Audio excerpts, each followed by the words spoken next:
Today, we're talking about a leadership superpower that too few high performers ever access. I'm talking about sustainable power, not hustle, not grind, not the sprint, crash, repeat cycle that's often considered the norm, even though something in you has always questioned that. Today, I'm talking about clean power.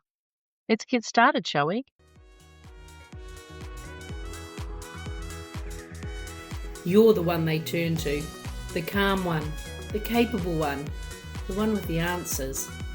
And yet, beneath it all, you know there's more available for you. More energy, more clarity, more unshakable presence. Welcome to Project Joyful, the podcast for health-centered leaders. I'm Tracy Tutty. Here, we speak to the part of you that knows leadership isn't about doing more. It's about becoming more fully who you are. So let's begin, shall we? So, what do I mean by clean power? Well, it's the kind that doesn't burn you out or burn you up. The kind that doesn't demand your nights, your weekends, or your family time. You know what I mean. When you're technically home, but your brain's still in the office. When you're with your kids, but you're not really with them. This kind of power doesn't steal those moments. It makes more space for them, and it brings you back into the room. It's the kind that feels like being in flow, even in the middle of a high stakes meeting or a high pressure week of deadlines. Here's what it might look like when you're not in sustainable power.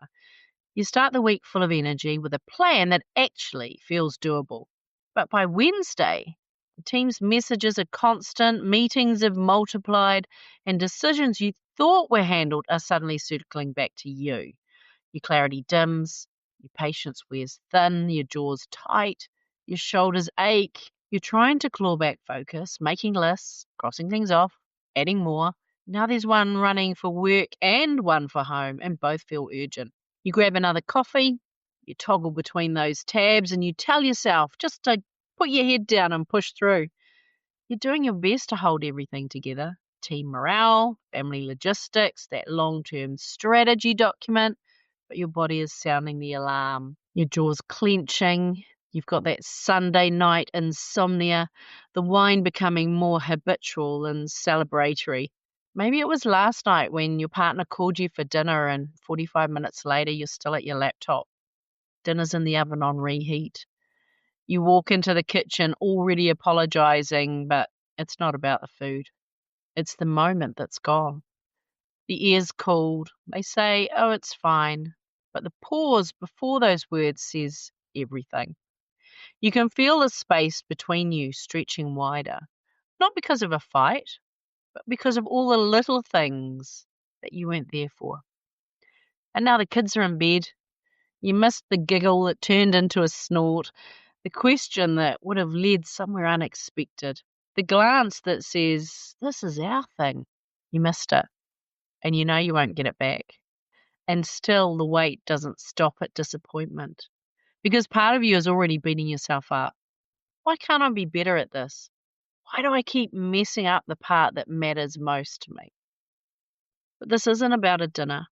It's about how your work patterns are quietly shaping your home life.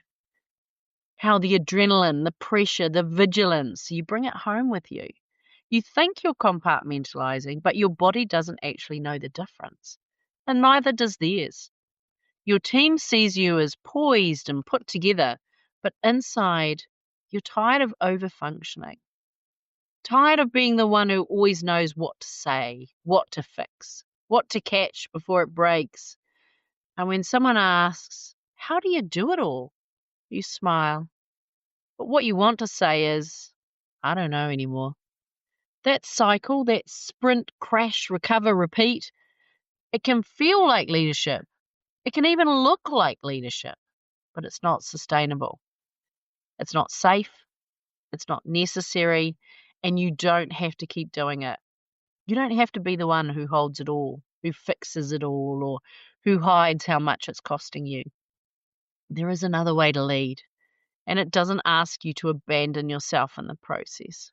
And before we shift into that possibility, Just take a moment right now with me and just notice. How does what I'm saying feel in your body? Where do you hold it? Where can you feel it in your body right now? What's your version of pushing through?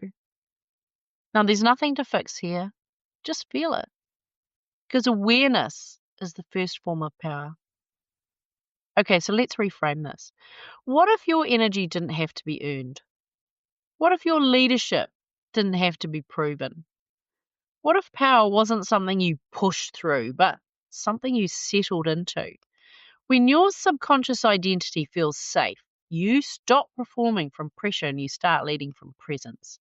Because when your nervous system no longer sees leadership as a threat, something to brace for or prove, you don't have to armor up to be effective.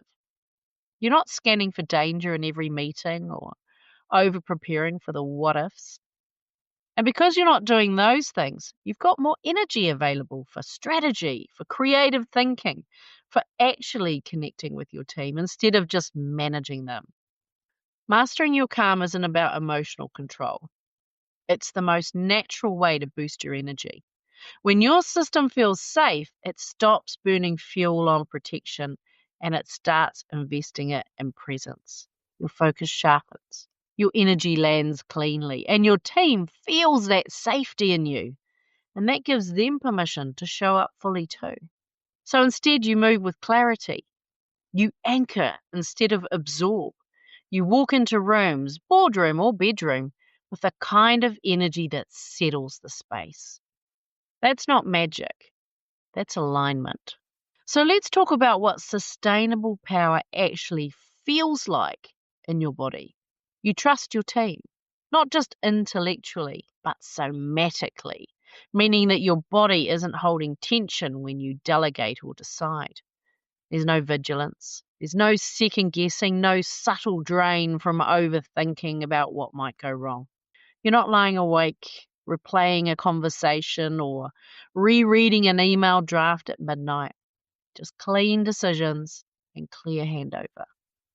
You sit in meetings and you speak when you want to speak, not to prove something, not to correct, not to over-deliver. You speak to contribute, to clarify, to connect, not from pressure, but from presence. Because you've already landed. You parent differently. You partner differently. You don't snap when you're interrupted. You don't sigh when asked for something because your system isn't maxed out. And when hard things come, and they still will, you don't collapse. You don't pretend. You pause. You breathe. And you respond from clarity instead of defense. This is the leadership that doesn't leak. This is sustainable power. You don't need to lose your edge. You don't have to surrender your drive. What shifts is where it comes from. You're no longer scraping together energy from adrenaline and over preparation. You're drawing from a deeper, constantly refilling reservoir, one that's fed by calm, by clarity, and by congruence. This is what real presence feels like. Clean power that doesn't fade under pressure. Your sharpness, your discernment, your grounded decisiveness, it doesn't disappear. It becomes fully available, fully embodied. And when you lead from that space, your team feels it. You can feel it now, right? They don't just hear your words, they trust your energy. They stop performing, they start contributing. They exhale when you walk into the room. So if you're feeling a quiet yes in your body right now, that's not coincidence. That's resonance. There's nothing wrong with your ambition. There's nothing wrong with your standards. You're just ready to lead in a way that doesn't ask you to trade your joy, your health, or your relationships. You're ready for power that doesn't spike and crash. You're ready to stop managing perception and start embodying presence. Because your team doesn't just need your brilliance, they need your energy to feel like truth.